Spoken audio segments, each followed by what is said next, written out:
warning, I will be coughing throughout this. Let it out. Let it out.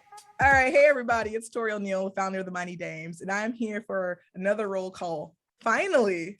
Yes. Yeah. And we're talking to someone who I met last summer. I've actually competed against last summer.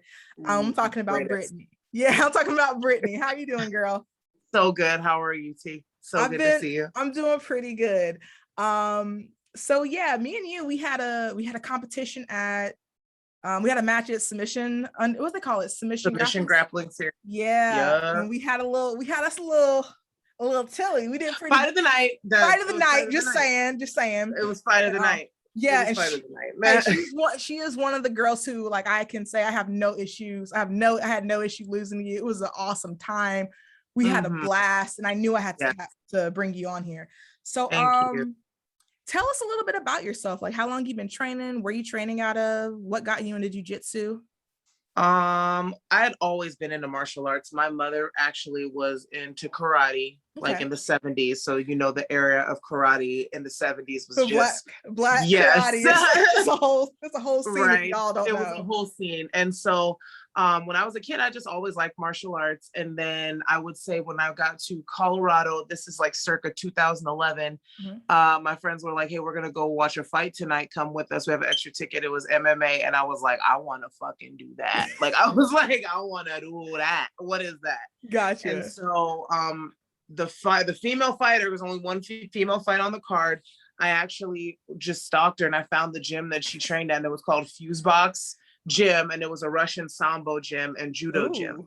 Yeah, and they did striking too, but my first introduction to any type of grappling was Russian Sambo and judo. And that was 2011. I moved back to California when I was pregnant with my first son. And after I gave birth, I found Millennia MMA in Rancho, which is where a lot of like the fighters in this area train, and I just hit it, and I've been doing it ever since. Okay. And I just got my purple belt right before I minorly tore my meniscus. So it's congratulations, and I'm sorry. Yeah, thank you. It's so bitter. I was like, I'm gonna go hit up IBJJF right when I got my purple. Let's just see what's popping. And then my knee was like, I'm popping. Yeah, it was like, nah, chill. Yeah. But congratulations on your purple belt. That's awesome. Thank you.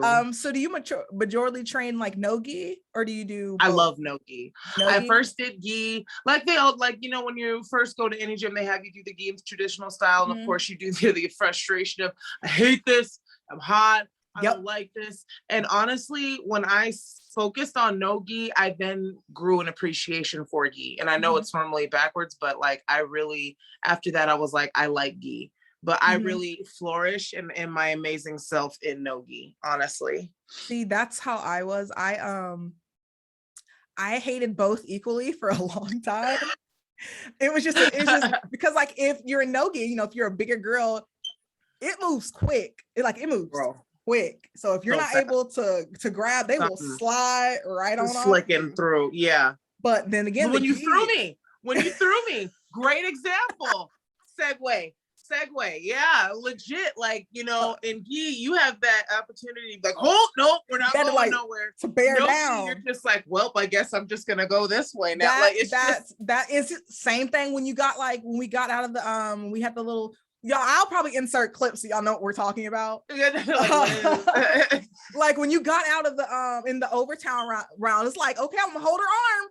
Oh, the arm's gone. So it's like, if I had the gi, I could at least like yank the jacket or something and really like something. It's like the slickness of no gi is not friendly to the bigger person, but no, it is not.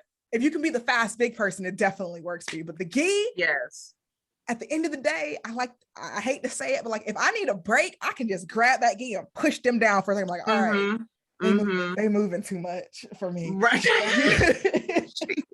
I'm gonna let you breathe this out. I'm gonna let you breathe this out. You need to calm down. I'm gonna need you to calm down for a second. I'm gonna need you to de-escalate. No, but I definitely have an appreciation for gi now for sure more. And I like that was one of the first things I was like, when my knee heals, like I'm gonna start training in gi as soon as possible. Yeah, I don't. It's a whole, like, I don't think everyone has a preference, and there's definitely benefits from doing for both. But like, even though I live in Florida and it's hot as hell, I'll probably forever be like prefer gi Yeah.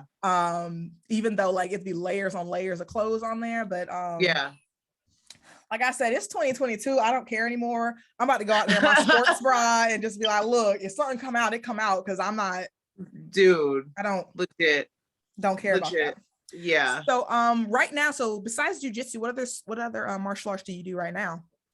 Is it solely jiu-jitsu? I do boxing. We're at a Muay Thai gym. We're at Evolution Martial Science. Fontana. So that's where my husband is an MMA fighter, amateur. And then I've done Muay Thai and MMA, but I really love Muay Thai striking. So that's what I've been mainly working on, is just trying to get my movement back. I did CrossFit for like 2 years. I competed in that a couple times. I know. That's probably why my knees are like, why would you do that to yourself? I didn't. Oh my God. I thought I was shit.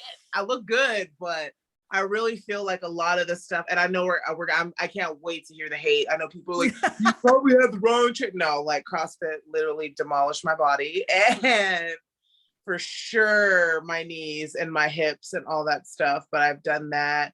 I grew up playing basketball and soccer, honestly, and I really thought in my head I was going to go to college and be a basketball or soccer person, but I just never, I don't know, like I like school, but I was not good in school. So it was just like, it wasn't that. But when I do martial arts, I am so comfortable. I am so happy when I'm not doing it. My chakras are unaligned. I'm sad. Where's mine? I'm heavy. I'm irritable. I got mine. Like, it's just martial arts makes me so happy no matter what. Got my chakras now. Like this thing. You said, excuse me. Look, like, this will never come off me now. I need all the energy I can get. I know. I know. No, I get that. I definitely get that. I'm not pretend. I hated basketball, but when you're tall and you black, they expect you to do it anyway.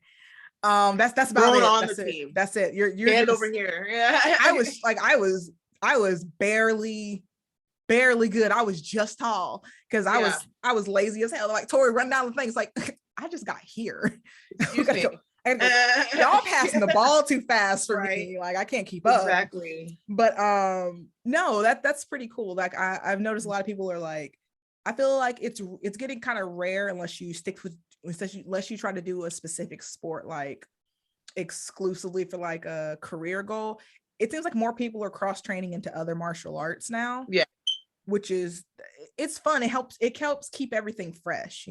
Absolutely. Like, I want to break into more wrestling if possible. Like, wrestling. That's what got me into jiu-jitsu. I didn't want to do jiu-jitsu. I wanted to do wrestling, but we didn't have any wrestling over here. But my coach is from New York, and he wrestled his whole life. So that was like the closest I could get to it. But now that we do wrestling, like we have a USA wrestling charter in our school. Yeah. I am not in any rush to get back. That stuff, I cry for every class. It is so hard. Oh yeah. And I didn't know it was okay to cry after every class, probably till like about 2 years ago. Like, I just found out it's okay to cry. Maybe even 1 year ago. I was like, oh, y'all cry too? Oh, okay, cool. Like when I had so we'd have after jiu-jitsu, there was probably like a handful of classes where I got super frustrated. And I was like, oh my God, I just got like burned through by a bunch of people. Like, man, I'm frustrated. And I had a little angry cry on the way home. Wrestling was like every Tuesday or Thursday. I don't want to do this shit. I don't know why. I don't know why I was coming here. I don't know why I came here with my little wrestling shoes. I was so excited. Oh man. And like, oh man. But when when you finally do like one thing right, it is the best feeling. And it does. And like having a very little bit of wrestling goes a very long way in jiu-jitsu. Exactly. Because in jiu-jitsu and in MMA, if you have that extra little bit of wrestling, you get out of some shit. For real though. I got labeled like a takedown person because I knew a little bit of wrestling and less. You sure did. When I was looking you up to go against you, they were like, "Watch out for her takedowns." I was like, "Wait, shit. Okay, let's see what's happening here." Everyone's like, "Oh yeah, she's you." I was like, "Oh yeah, Torrie, she's a wrestler." I was like, "Don't come in my gym and call me that because they will laugh you out." Because I can barely break a wrist. Like I can barely stand. Like I can barely break a grip. I can barely stand up with something like these. Man, we have a lot of like high school wrestler kids there. Yeah, like you know how it is when I'm over here. Like I'm a big girl. I have curves. I have fat. And then like this little ripped kid comes in with half a singlet on, like, come on, let's, and they like, she's like, this is some bullshit. Let me get excuse me. I know. And they be making this child try to kill you, and you're like, listen. Yeah. Now if they get a little extra. Yeah, like, all right. Now I got a couple decades on. I need you to chill. Like, this is too much. I will show you something. No, that's the same at Millennia, actually. When I was going there in like the height of my Muay Thai fighting, they started having a wrestling program, and it was like all of like the high school programs together. So being in at the time I was like 28 going against like high schoolers, you get faster. And you don't even mean to, but you get faster, the reactions faster. And that going into tournaments, it just elevated the game so much. So I would say that would be like my next goal coming back is definitely wrestling. Yeah, it's one of those things too, is all of that. You can be the worst wrestler in class, but like if other people aren't doing it, it definitely benefits. And even the one thing that I will take from like wrestling, and that's why it was my primary cross training thing for a long time, is that it does put a mentality on you too. There is no resting. You need to keep like, it's the keep going mentality. I feel like, especially as bigger girls in the sport, that sometimes it can benefit, because sometimes like we get tired. It's like, I don't want to do this. I'm going to stall this out. Or, you get a larger person on top of you. Sometimes you just like, okay, what are we going to do? Yeah. But something about wrestling when like, I think our coach, the guy who teaches, I think he's like 24, 25. Well, he's yelling at you like, why are you, it's been 3 seconds. Why aren't you moving? Something about that has put even if I don't know what I'm doing, like I have to move. Like I have to move. Yeah. And it's been 3 seconds. It's like out of pure fear of Jordan yelling at me. It's like, I gotta go. I gotta you go. would have a panic attack at a jiu-jitsu tournament. Absolutely. Oh man, for sure. What has it been like trying to get competition, like in any of the disciplines that you've been in? I would honestly, in Brazilian jiu-jitsu tournaments, I always have competition. I go against the same people. Yeah, I go against the same people pretty much like this, around the same. And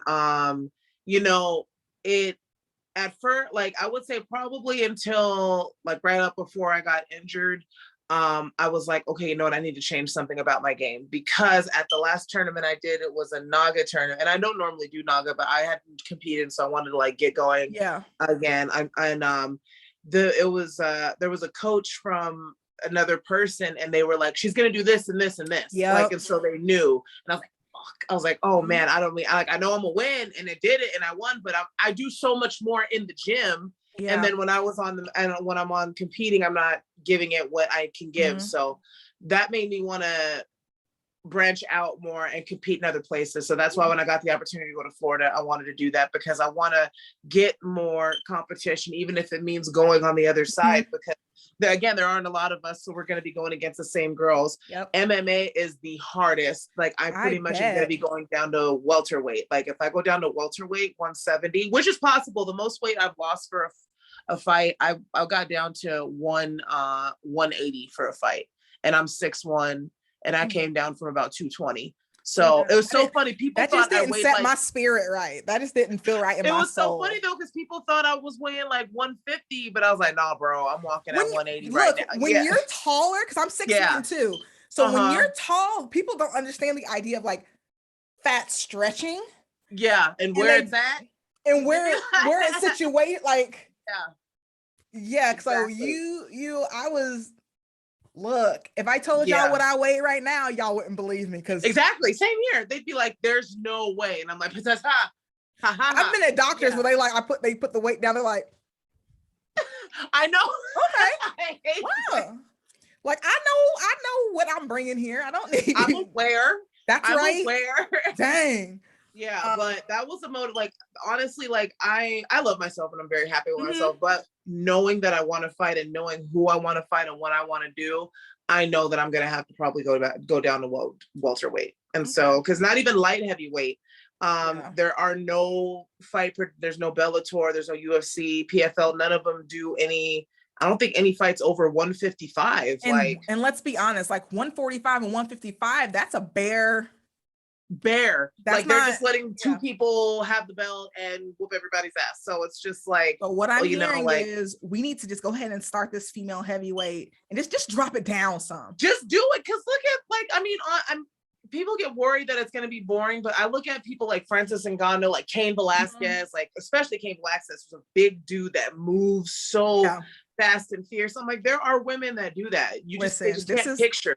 This is me and you are gonna have a whole other conversation about MMA because I feel like me and you could like go back and forth on this. Because I'm a hardcore fan. I've been a hardcore fan for years. So we good. Got you. Good. No, I get you. Yeah, there big can be athletic. Yes. I think that people think that that's exclusively to men being big can be athletic, because I'm sure you've heard it too. Even when like talking about us, like I have a relatively quick going game. Like you say you do a lot of stuff. I do not. I've had the same game since as a white belt. I just have new ways of getting there. Like it's literally the same thing. Right. I've never pretended it's not. I'm a very basics fundamental person. Right. But, I can do everything flawlessly, and I could still have someone comment on my size. She wasn't like, my size didn't flip them over. Like, it does not matter. It does not matter. And that flips take a lot, like technique and timing. Mm-hmm. And when I hear things like, oh, well, they have no technique, they just use size. I'm like, did you just see what just took place? Mm-hmm. Like the setups. Yeah. So that's just something I know I'm going to be fighting with for the rest of my life. So it's like, funny. No matter how amazing, I will always be told, well, it's because I just say that's always people who just they need a reason to diminish our greatness to make them feel better. And it's like, okay, if like it's not my fault that you got the genetic shortcomings here. You know what? Like my parents were popping, yours were just not what they needed to do. That's sorry. I'm not. Sorry, and I am not. Yeah, it's funny. Like you mentioned, like the heavyweights of like, for instance, Ngannou and Cain Velasquez, and my thought was like, nah, I don't want to be like any of them. I want to be like a Derek Lewis, who like, you know what? He's the person who like you'll never talk about his technique, but he gets shit done. Gets it done. But he even lost some weight last fight. I was like, okay, D-Lou, look at you. It's funny because like our coach, he with some of the younger guys, he tries to like associate like, oh, so what first person you want to do? Like think of your like you want your top game to be like this person or like stuff like that. And he gets upset with me because he's like, all right, Torrie, like, so I work on bottoms. What do you want to do for your bottoms? Like, I want to be like Derek Lewis. I just want to stand up whenever I want to, regardless of what anyone else is doing on top. He's like, no, Torrie, something to if he can sit up with freaking Daniel Cormier on top of him, and he just literally you see him like, oh, I'm gonna get up now. And that's all I want in life. That's literally all I need. I'd be like, okay, let me do that. And then I'm like, nope, not moving. No, it's not that easy. Legit. I do not that easy. For sure. So what is it like training with your husband? Do you guys train together? Yes. Okay. And honestly, yes. And when getting ready for a fight, it was like it's like the first, because like we've both gotten ready for a fight together, and it's never been like at the same time. It's always been one person's in camp, one is the other. And it's honestly really nice to have someone that's understanding why you're feeling the way that you're feeling. You know, like my mom has always been very understanding, as well as my sister, but like to have like someone that just knows why you're hungry and why you're moody and why you can't eat this, and you don't have to explain, and why you just want to be silent. You don't even want to, you know what I'm saying? It's probably like the greatest thing ever. That's good. Well, when we spar, sometimes it gets a little. There's been times when we never sparred, and our classmates are like, oh, like, you know, like, should we? But it's more fun than any. Yeah, is this domestic disturbance? No, it's we make each other better because like we watch so many fights and old fights and techniques and like literally all day. So we take those things that we watch and analyze all day and then put them into the gym, and it's like. It's really cool. That's why it's like helpful having him right now, because with the injury, when you get injured, you like don't want to do anything. And like you just want to sit and be lazy, even though you know you can move. But just the sadness of the injury makes you want to stay put. Having him as my training partner, he's like, babe, can you at least go on a walk with me today? Can you at least do this? Can you at least hit pads? Like it's what is super necessary. That's awesome. That's really good. Cause like I got my girl out to the gym like I think one time. You said like one time. Technically twice, but that was yoga, so I didn't really count. Right. We did yoga at the camp, but that counts. She looked at when I had one of my training partners, Rita, tried to explain to her what she needs to do. She looked at me, looked at Rita, it's like, I don't think this is for me. I was like, come on. He's like, I'm here to support you, but it's like, I appreciate what you do is very hard, but I don't think this is for me. So now she's afraid to even go in the gym because she thinks we're gonna make her try to do something. Oh, bless her heart. No. Yeah, all right. We're gonna get back in there. Get her on just basic self-defense. Just get her to know like some basic hand combos. That's literally what our compromise is, because she's a very good Second Amendment person. She's really big on that. So like our compromise is I'm going to learn how to shoot a gun and she has to take self-defense classes continuously. That's cool. Yeah. So like, and I like, you can't, it's only fair, you know, you gotta, and I feel like also as like, not only just as women, but as like Black women, and then like Black queer women in the South, you got to take your health, you got to take your safety to like another level. Cause like people will try you. People, absolutely they do. People are bold. Like I believe it. I believe it. And she got a short temper, so she can't be having a gun everywhere because like, she's gonna end up getting arrested. More and more people are speaking what's on their mind. They're not being the bigger person. And I don't even like that term. I don't even like, and that's not to say physically, but it's just like, I don't have to be the bigger person not saying shit. I can say shit and be the bigger person. Period. Listen, my older sister, her saying is like when they go low, she goes to the trenches because bitches are gonna learn. She said when they go low, she's like, yo, when they go, her thing is there's always lower that we can go, and I will cross every single line 100%. If you want to take it there. 100%. And I've seen her go to some dark places before, and then like afterwards, she's like, well, I wouldn't have had to do that if they didn't come at me in that way. Like, for sure. They asked for this, right? So, but you have to take your like. I know like people like you don't want to be in this zone where like you're fighting for your respect, but you have to fight for a semblance of respect, because respect is what's going to keep you safe. Because if they don't respect you, they don't care about you, they're likely to pull any kind of craziness. Absolutely. So people can't even have regular traffic craziness. You have to pull out a gun on the road, bro. See, I'm a road rage person, so I can't really I am too, and I've had to stop because I'm scared I'm gonna get shot because people are not by the fist anymore. Like, no, like I said, gonna get out and fight. People are afraid to take an ass whooping nowadays. Look, I have no problem getting my ass kicked if I deserve it, because I know me. Right. I have absolutely no problem taking an ass whooping, but like, I don't want to get shot. I want to be stabbed. Because I have a slick mouth. Shot through the like if you're gonna punch me, you know what? Cool. All right. But I've had to lock it up because I'm scared to get shot. Yeah. And we got a lot of old people around here, and I just be feeling bad for cursing out old people in the car. But like sometimes you don't understand. I feel there should be an age limit on when you cannot drive anymore, and that's all I'm gonna say. We are of similar mind. Let's leave it like that. Okay. So do you have any plans for the rest of the year? I know you said you're like recovering from an injury, but like it's still early. I am turning 35 March 19th. So I would like to just, really have a nice birthday, Bob's Burgers themed birthday. That's my goal. Oh, girl, we're about to be such good friends. I just want to have a Bob's Burgers themed birthday. Have you seen the trailer for the movie? The trailer for the movie, dude. I was like, everybody better call off work. I don't want to hear shit like this. Like, I'm gonna have a Bob's Burger buffet. That's awesome. Like, I'm not playing. Like, I love it. So that is awesome. That I definitely have to compete in IBJJF before the end of the year at least 3 times. Okay. That's just like a personal goal you're setting. Just like a personal goal, because IBJJF I've always done like 1 a year, and I want to do at least 3 in 1 year. I would like to compete with my professor at a tournament, because it's cool to have a professor that's still competing. So I would love to compete in a tournament he's competing in. Professor Craig was popping, love you. And then I want to fight. Like, it's just finding these opponents. So honestly, I think this is the year where I just need to, and it's not, I know this is the year where I have to just really, really take diet seriously. Because if I'm going to get down to this certain weight class, it's not a diet, it's a lifestyle change. So I should say about getting a lifestyle change seriously.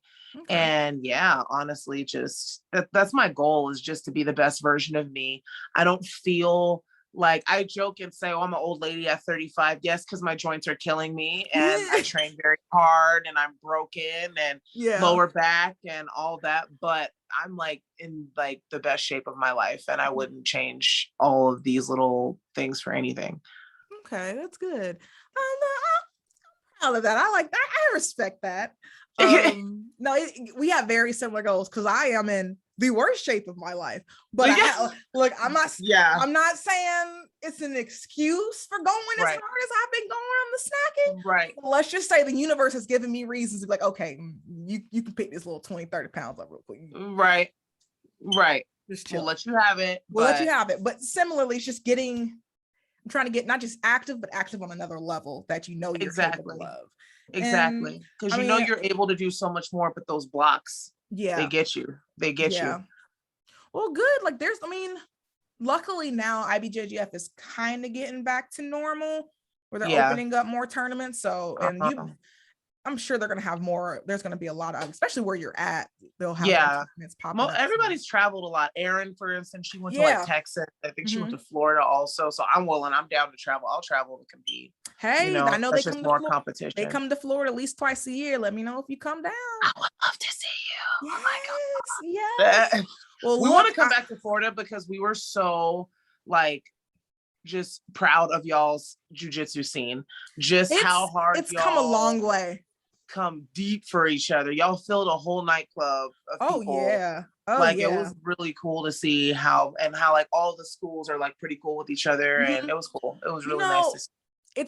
It's really cool that like I know like California has a big scene, New York has a big scene, Texas is growing into has a big scene. But it's like when you have one of these gyms that are, these states are like they're up and coming, we know the importance of like showing up, because when they did their first IBJJF competition here like three years ago, I want to say, that thing sold out so quick that like my teammates couldn't even get in time. Because they had it in Orlando, because for the longest you have to go to Atlanta or you have to go to Miami. And like from Central Florida, that's either 4 or 6 hours drive. Period. But when they came into Central Florida, people lost their mind. So now they brought Pans back here a third year. Nice. So good. Fingers crossed I can get my shit. I don't need to be 100%. I just need to be able to get on that mat. I can make it do what it do. That's how you're real bad. Like, I don't need to be 100%. Just make my knee not break when I bend, and we're fine. That's it. I already come to the conclusion that like if I lose this tournament, not that I'm planning to lose, but like I would be fine with that. I need a mental win of like preparing for a competition and getting back on the mat, knowing as y'all know, I've been injured a lot. It's going to take a while for me to come back from all of these injuries. Realistically, I probably won't be back to whatever my new normal is until next year.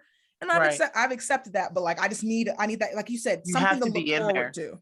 Yes, so you have to. Oh, and if I do win, like y'all just be prepared for me. I'm gonna cry either way, because look. Oh, but that's gonna be a real cry. Come rain or shine, I'm gonna cry. I have come, but baby, I might not be able to stand on that podium. No, like Taurus.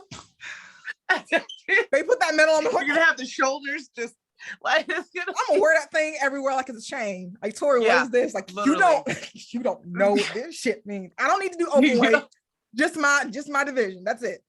Seriously. That's all I'm looking to do. Yeah, I think you're gonna do good. I think you're gonna do real good. I think you're gonna do great too. And like I said, you know me, us here at the Mighty Dames, me personally, we are always down for supporting someone. You know, Tori is definitely, we support everything Black. That's positive. So we are here for you. Thank you. Yeah, like I said, we'll definitely be having some more conversations. Oh, for sure. Make sure that you're checking in on our YouTube channel and our Facebook and our Instagram. We have a lot of fun new stuff coming out, some new merch that's going to be dropping soon, and some more information about our camp coming up soon as well. And yeah, we gotta in the next couple months, we're gonna have a lot of new stuff popping up at the Mighty Dame. So thank you again for coming. Of course, thank you for having me. Thank you. This has been awesome. I'll talk to you guys soon.